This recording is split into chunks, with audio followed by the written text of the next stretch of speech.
Hello there everybody, how is it going and how have you been?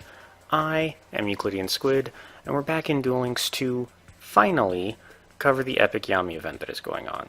I'd been putting him off a little bit because, well, first, the event started at a bit of an inopportune time when I wanted to cover the tag duel tournament, and then it was apparently too hard and Konami needed to rebalance it, so I decided to cover the second anniversary stuff instead. But now it is finally time to try and farm this very, very strong roaming duelist, because apparently, even though he was supposedly nerfed, still a very, very brutally hard duelist. If you do not get off on the right foot against him, you're pretty much going to lose just regardless, and unless you lock his deck down really fast, it's very easy for him to break free and knock you out. So hopefully I can get a successful farm. Odds are basically very reliant on the starting hand, but regarding that, let's go ahead and take a look at the deck that we will be using. Now, I think I mentioned this previously, like in the previous episode, but this deck was actually created by a Reddit user by the name of It's Reaper 24. I will include a link to his original Reddit post in the description if anybody wants to take a look at it, but this is exactly the same as the deck that he created. And looks a little bit familiar. This is very similar to the Ojama farming deck that we were using against Inglorious Bastion a few weeks ago. And it turns out that the same strategy that worked against him works against Epic Yami. That is the idea of trying to lock off some of the monster zones as quickly as possible to prevent Yami from swarming the field with his really powerful spellcasters and then just annihilating you right off the bat. So, yeah, that's the general strategy. There are quite a few super rares in this deck, admittedly. Some of the ultra rares are not all that important. Of particular note, this Ojama Blue as a super rare, you don't need 3, but it's one of those things where the more you have, the easier it will be to use this deck, simply because when it's destroyed in battle, it lets you search out 2 other Ojama cards to add to your hand. So it helps you find Ojamas to fuse with, it helps you burn through your deck faster so that you can just finish the duel as quickly as possible and give Yami as little time as possible to start counterattacking. I'd say you could get by with 1. I'd recommend at least 2. 3 is definitely ideal just because it's just a great card. Like, when it's destroyed, you get 2 cards back. That's amazing value, but the other Ojamas you could technically use in any ratio. That is Ojama Black, Ojama Green, and Ojama Yellow. I'm following what It's Reaper did and just having 2 of each color so that you have equal chances to try and create an Ojama King. But Ojama Knights work just as well, providing you get one out as quickly as possible. Yami shouldn't be able to attack past Ojama Knight's defensive power. I'm not super familiar with all the cards that are in his rebalanced deck, but I don't think any of them actually can get past Knight's defensive power. But I will go more into that during the duel. Polymerization it's simply required just because it's the only way you can create Ojama Knight or Ojama King. Again, similar to Blue, you probably don't need 3 copies of it. I have 3 copies just so that I have the highest chance of getting one. If you have the ultra rare card Fusion Sage, you could substitute that in for polymerization, in that why can I not say that? Fusion Sage simply lets you add a polymerization to your hand from your deck, so it gives you a tiny bit more draw power, as well as kind of being a pseudo polymerization in a way, in that you draw it, you just play it, and you get a polymerization anyway. You won't need to fuse 3 times unless Yami somehow finds a way to destroy one of your fusion monsters. So at minimum you will possibly need 2. You can get away with 1, however, if you have this other super rare card called Fusion Recycling Plant. Now, this is a field spell, and once per turn, it will let you discard a card to add a polymerization from your deck or graveyard to your hand. So if you do only have one copy of polymerization, but you happen to have a copy of this field spell, this card will let you, as the name implies, recycle polymerization for the second fusion summon that you will need to do during the course of the duel. The secondary phase of this card is pretty nice as well. Once per turn during the end phase, you can target a monster that was used in a fusion summon and return it to your hand. So it lets you recycle an Ojama that you fused with, but ideally there's so many in the deck that you shouldn't have that much trouble getting new ones to fuse with out of the deck instead of recycling some out of the graveyard. Fusion Recycling Plant really is here just to help you find the polymerizations in your deck as quickly as possible, or to recycle the one or two that you may have. This card is not required, but it is recommended. And kind of in a similar vein to that Fusion Sage that I mentioned, in that you don't have to use it, but it's a little bit easier if you happen to have one. And then the last remaining super rare cards, the Union attacks, are absolutely required because they are part of the traditional Union attack, Gravekeeper's Vassal, Secret Pass combo for the last turn. That is, you summon Vassal, use Secret Pass on it, use your 2 Union attacks on it. Vassal absorbs the combined attack of your other monsters times 2, gets to attack Yami in the face for over 10,000 damage to maximize your rewards. Ojama Country is required because it flips the attack and defense of all monsters while you control a face-up Ojama. So the 0 attack of your fusions, that is Knight and King, go from 0 to 2,500 and 3,000 respectively.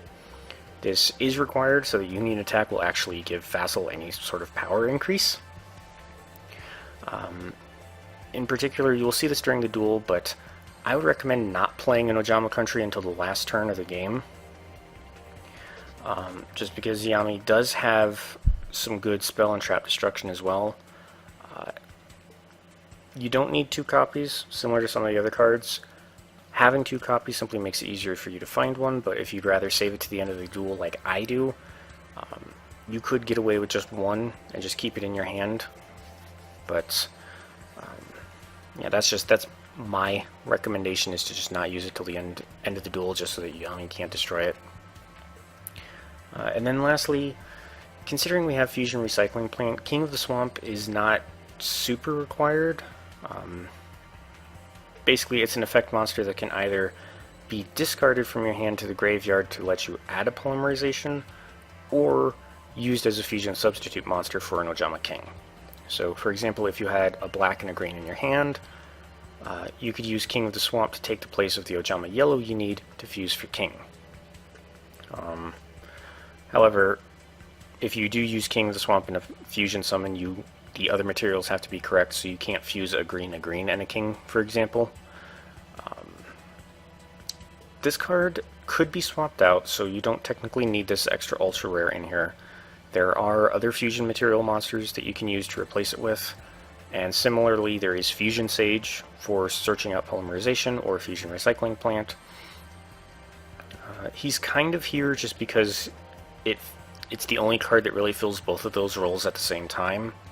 So just gives your deck a little bit more flexibility in terms of how you can react when you draw it. You know, if you have all the other material you need, you can just use it as the missing component for a fusion summon. Or if you already have the material and you're missing the polymerization, you can discard him to find it. But King of the Swamp is definitely not required. Again, it's only here because it just fills 2 roles at the same time. Now, all of that said, usually I try to find farming decks that don't require a skill to use, just because that makes it easier for players that may be new to the game or maybe haven't invested as much time into their characters. But in this particular case, while you don't technically need to equip Restart to use this deck, I would highly, highly, highly recommend doing so anyway, because, like I mentioned, Epic Yami's deck will tear you apart if you don't get it locked down fast enough. And by fast enough, I mean from my test runs, if you don't get a fusion summon out on your first possible turn, you will probably lose. It's just that simple, because Yami has so many cards that let him special summon so many monsters so fast. It's a bit of a dangerous game to play, and if you happen to get a really bad hand, Restart will let you try to salvage it. Now, for anybody that may not have Restart available, the good news is that in the regular version of Duel World, that is for the original series, there are two characters that get Restart by level up. They are Bandit Keith, who I'm using, and regular Yugimoto. Both of them get Restart when you get them to level 20, which is fairly doable. So that is a nice thing. You don't have to try and get it on anybody by a PvP duel drop like I think you have to in GX. But yeah, so Restart effectively required to use this deck properly and properly farm against Epic Yami, but technically you can get by without. It's just going to be very, very difficult if you don't have it. So that's the farming deck. Let's take a look at his rewards. His normals and rares are not that great. We have a very, very weak fusion monster that is borderline worthless. We have Griffor, which has okay-ish defense, I guess. 1500 really isn't all that much to write home about anyway. And Mushroom Man is just weak. Maybe there's some kind of a niche deck out there that would like this thing, but I can't see it. One of his rares is really bad. It's a 4-star warrior with 1400 attack and defense that is very low power. But his other rare is actually kind of nice. It's the good old Mystical Elf, a level 4 spellcaster with 800 attack and 2000 defense. No effect, but that 2000 defense can be pretty nice if you want to play a little bit more defensively. Maybe trick your opponent into hurting themselves a little bit by attacking it with something that doesn't have enough attack power to get past. It is a spellcaster. There's plenty of spellcaster support out there in the game, so Mystical Elf is definitely the one card out of the rares and normals that I'd say is worth being happy about when you see it. But as a rare, you will probably get all the copies you need just by, even if you lose against him. Now, moving on, his super rares and his ultra rare, from what I remember reading about, are all borderline OP. So, Dark Magic Expanded, for example, is a quick play spell, where you get to apply these effects in sequence based on the number of Dark Magician and or Dark Magician girls on the field and in the graveyards. Note that says graveyards, so if your opponent happens to be using those cards, Dark Magic Expanded gets boosted because of that. If there is just one Dark Spellcaster type monster on the field gains 1000 attack until the end of this turn. That does include Dark Magician and Dark Magician Girl, so if one of them happens to be on the field and your opponent tries to attack it, you can surprise them with a Dark Magic Expanded and suddenly boost their power by 1000, which will in all likelihood destroy whatever tried to attack them.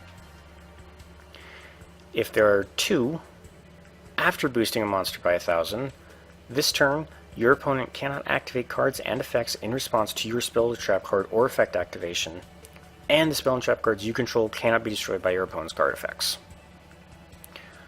So, effectively, with two of either of the Dark Magicians, Dark Magician, Dark Magician Girl, your opponent cannot react to your spell and trap cards, nor can they destroy your spell and trap cards. Oh, and if there happens to be three or more, then all Dark Spellcaster type monsters you currently control are completely unaffected by your opponent's card effects until the end of the turn. So, effectively, supercharges a Dark Spellcaster, makes your spell and trap cards uncounterable, makes your Dark Spellcaster immune. Just entirely immune to anything they could do. Very powerful card. I mean, admittedly, getting 3 onto the field / graveyard would be a little bit of a tall order. I'm sure there are cards you can use to discard them out of your deck to just kind of accelerate the process a little bit, but very powerful spell card. Then we have this Magician's Robe. This is a level 2 Dark Spellcaster with 700 attack and 2000 defense. However, it is also borderline OP and quite possibly very OP. During your opponent's turn, you can discard a spell trap card to special summon a Dark Magician from your deck. Just whenever you want to. As soon as your opponent draws a card, you can toss a spell or trap, and you have a Dark Magician. And also I noticed that it doesn't say once per turn, so it's possible the game may let you activate this effect multiple times.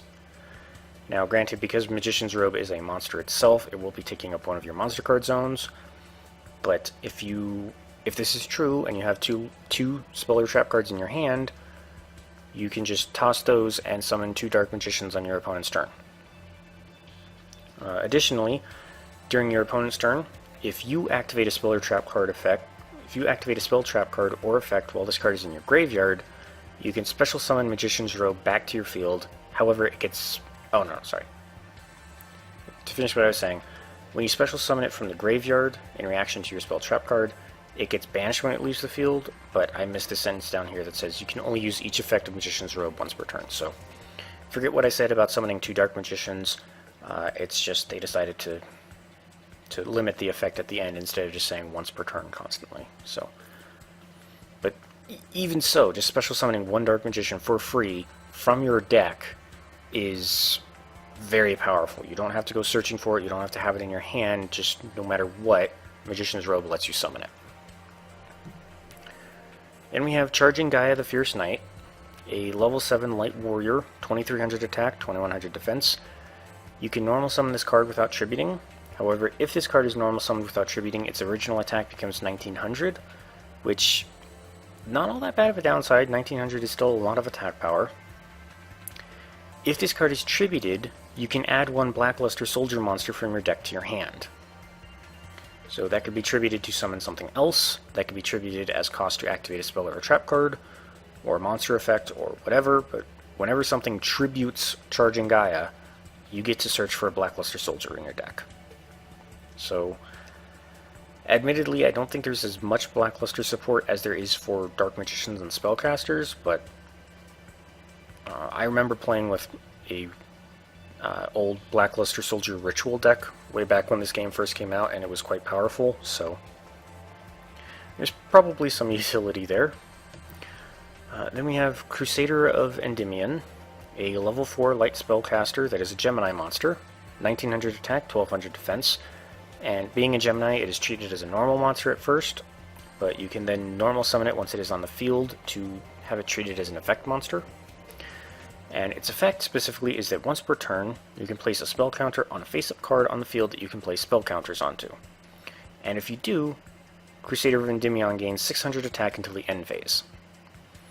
So there are several cards out in the game that play with spell counters. For example, I believe Crusader of Endymion is meant to work with... it's a field spell, I believe it's called Magical Citadel Endymion, or something like that.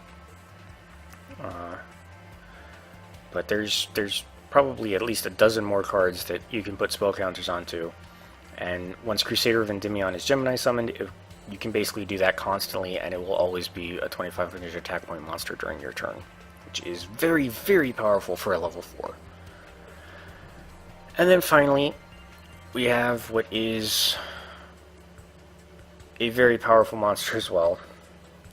It is Magician of Dark Illusion, a level 7 dark spellcaster, 2100 attack, 2500 defense. This card's name becomes Dark Magician while it is on the field.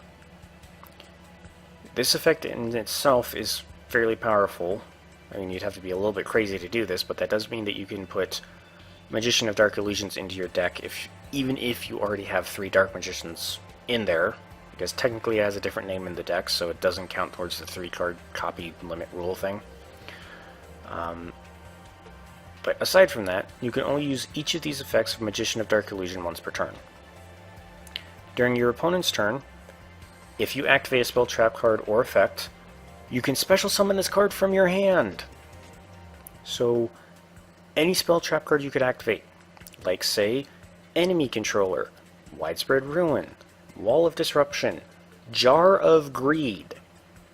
Any spell trap card you activate during your opponent's turn will let you special summon this thing out of your hand. That does mean you could also put it in defense mode and block attacks if you're worried your opponent might be able to get over 2100 attack points. Furthermore, if you activate a spell, trap card, or effect while this card is face up on your field, except during the damage step, mind you, you can target a Dark Magician in your graveyard and special summon it. However, this effect can only be used once while this card remains face up on the field. So, aside from just freely special summoning itself under a very easy to satisfy condition, under another very easy to satisfy condition, this thing will let you revive a Dark Magician out of your graveyard for basically no cost. Because, again, you could simply activate your Jar of Greed on your turn. You could activate something like, I don't know, Cosmic Cyclone, Galaxy Cyclone during your turn.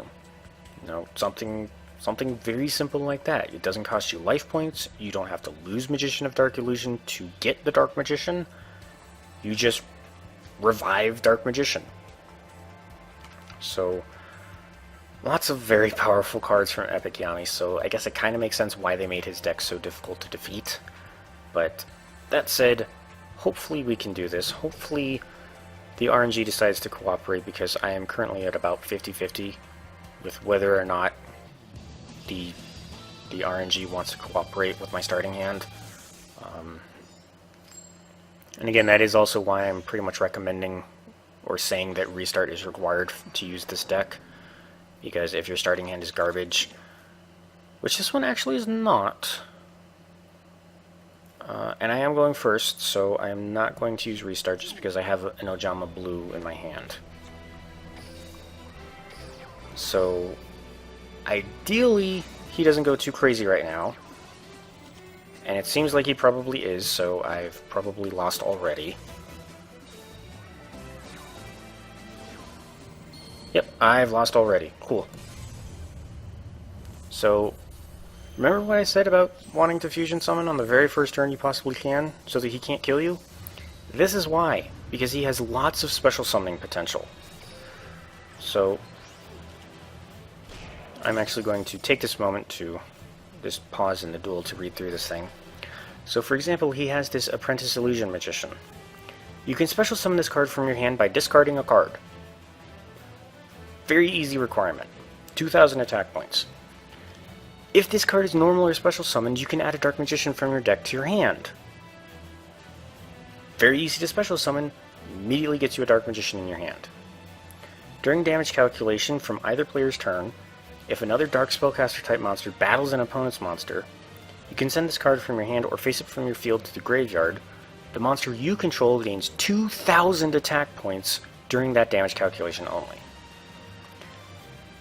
This is why it is recommended to play a very passive farming deck and to not attack Yami too viciously, is because if he has this Apprentice Illusion Magician on the field and you think it's safe to go after something weaker, like say this Legion the Fiend Jester with only 1,300 attack points, he can just tribute, or not necessarily tribute, he can just send Apprentice Illusion Magician from the field to the graveyard. Legion the Fiend Jester suddenly jumps up to a 3,300 attack point monster, which is more than likely going to destroy whatever you just tried to attack with. Additionally, he also just has Ancient Rules, which lets him just special summon a level 5 or higher normal monster from his hand, like Dark Magician. I'm not even going to bother activating Ojama Blue because it doesn't matter, I lose. But aside from those, part of the reason I recommended holding on to Ojama Country until the end of the duel is that he has lots of spell cards that work with Dark Magician, like Dark Magic Attack, which simply says, if you control a Dark Magician, destroy all spell and trap cards your opponent controls. He has Thousand Knives, where if he controls a Dark Magician, he gets to destroy a monster you control. He has a trap card called Eternal Soul, which is a continuous trap card, which says, once per turn, you can special summon a Dark Magician from your graveyard. He has a trap card called Magician's Navigation, which lets him special summon a Dark Magician from his hand, and then any level 7 or lower Dark Spellcaster from his deck, like Dark Magician. So, are you getting what I'm saying about the fact that he can just so rapidly special summon Dark Magician to the game? Like, how are you supposed to compete with that? If you do not fuse in the first possible turn, I mean, I thought maybe I'd be safe. Maybe by some miracle, he would not be able to flood the field first turn. Because there has been some times where he's gone first, and he's only played a monster, or he's only set a card. And he's been chill and nice. Apparently not this time. Alright, now, thankfully he did respawn again. Let's see, is he level 40? He is level 40. Alright, so let's give this another try, considering that it took me longer to read the effects of his cards than it did for him to utterly one-shot me. Let's see if we get luckier when we go second, shall we? My money is on no.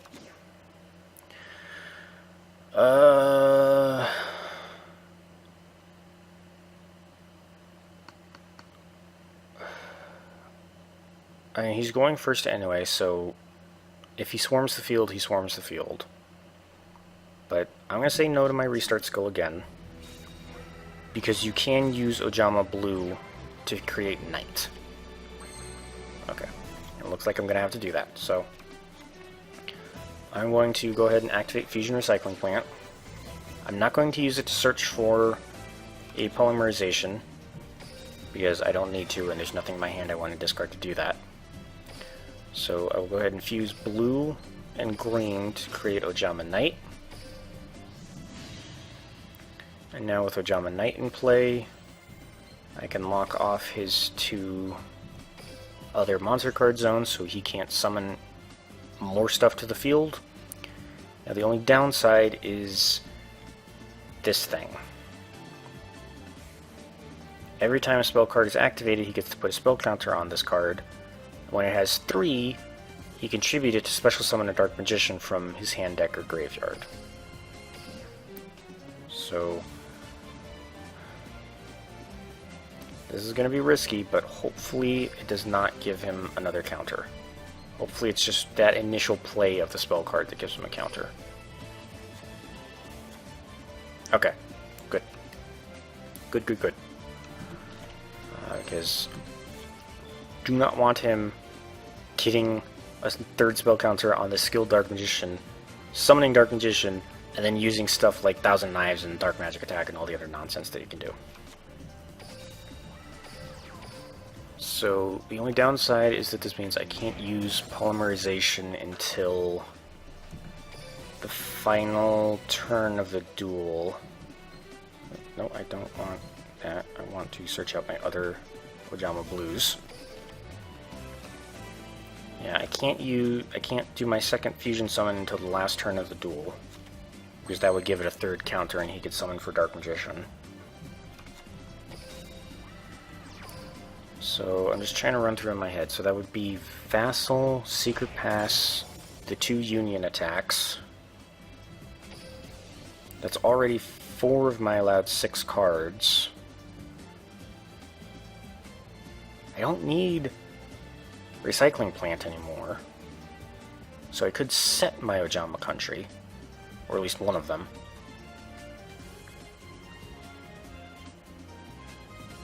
And 2 more Ojamas and a polymerization, so feasibly it should work. I don't, like, for as cautious as I'm being, I don't think Epic Yami actually has any spell and trap destruction if he does not have a Dark Magician in play. I think his Dark Magic Attack, or whatever that spell card is called, is his only means of spell trap destruction, and it only works if he has Dark Magician out. So, as usual, going to set that. Can't activate my polymerization, even though I could create an Ojama King, because I don't need him using Thousand Knives.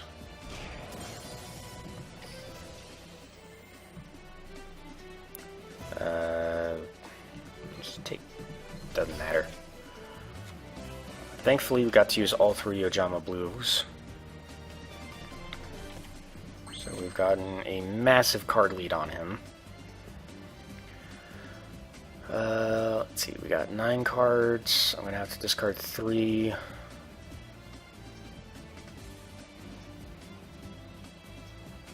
Do I really not need Fusion Recycling Plant anymore?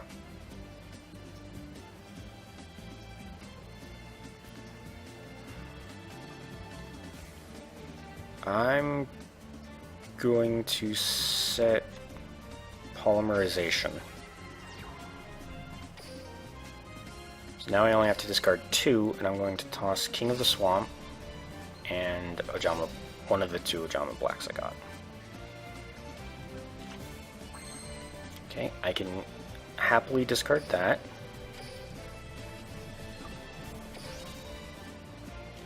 I mean, to be fair, I don't even technically need 3 Ojamas. Creating a second Ojama Knight will give Vassal enough attack power to deal over 10,000 damage. I have a set polymerization. Do I want to hold on to this other one? I'm going to say no. If need be, I could always use Fusion Recycling Plant to discard an Ojama and recover a polymerization out of my graveyard. Union attack. Okay. Now I'm starting to run out of room. There's one more Ojama country and Vassal still in the deck. Things will be easy if I draw Ojama country next. Things will be annoying if I draw Vassal next. I'm going to set a Union attack. Because just in case I'm forgetting something in Epic Yami's deck, which to be completely honest, I probably am. Like, virtually every card in his deck is dangerous. Losing one Union attack, while it means that I won't deal over 10,000 damage, will also mean that I can still deal enough damage with my remaining Union attack to win the duel regardless. Like, if that makes sense, basically. Even if I lose one Union attack, the other will still push Vassal above the 4,000 life points that Yami has. So, because we have 2 countries, I'm going to go ahead and toss one. And it's my turn. Alright. So this is how a farming attempt is supposed to go. I'm going to switch Knight into attack mode. I'm going to activate Ojama Country. I'm going to activate Polymerization. Fuse for a king, because I was somehow able to pull that off.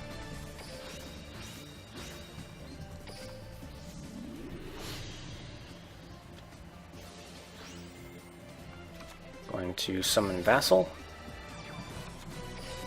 Secret Pass on Vassal. First Union attack. Second Union attack. Oh, and I just remembered something else. Another good point about this deck is that, especially if you can get several of the Ojama blue effects off, that massive card advantage will also make it less likely that Yami will put a copy of that Magician Navigation trap card into his graveyard. That's actually very, very good for you, because Magician Navigation has a secondary effect. Aside from the turn where it first goes into the graveyard, you can banish it out of the graveyard to negate the effect of one face-up spell or trap card on your opponent's side of the field. Like Ojama Country, or a Union attack. Just negate the effect of one of your Union attacks when you try to activate it. So, the faster you can get through your deck, and ideally the faster you can, he never sends a Magician Navigation trap to the graveyard, the better off you're going to be. Now, thankfully, I do not believe Yami has anything to stop an attack. At least he's never activated anything while I've done it. I don't think he has anything to stop an attack once it's in progress. All he really has is just stupidly high field swarming potential and interference cards, for lack of a better term. But yeah, that's effectively how you're, I guess, supposed to farm Epic Yami for stuff. And of course he's going to be an asshole and not give me anything valuable. But, okay, I got a super rare jewel out of that. I can't really complain, but yeah, so that's Epic Yami. Best of luck farming this guy, because, good lord, he does not want to cooperate.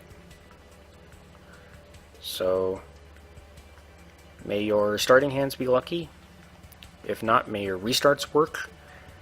And if that doesn't work, then pray to the RNG that he has a terrible starting hand and you can salvage it, because, like you saw the first time around, if you don't lock his monster zones down as first turn, you've lost.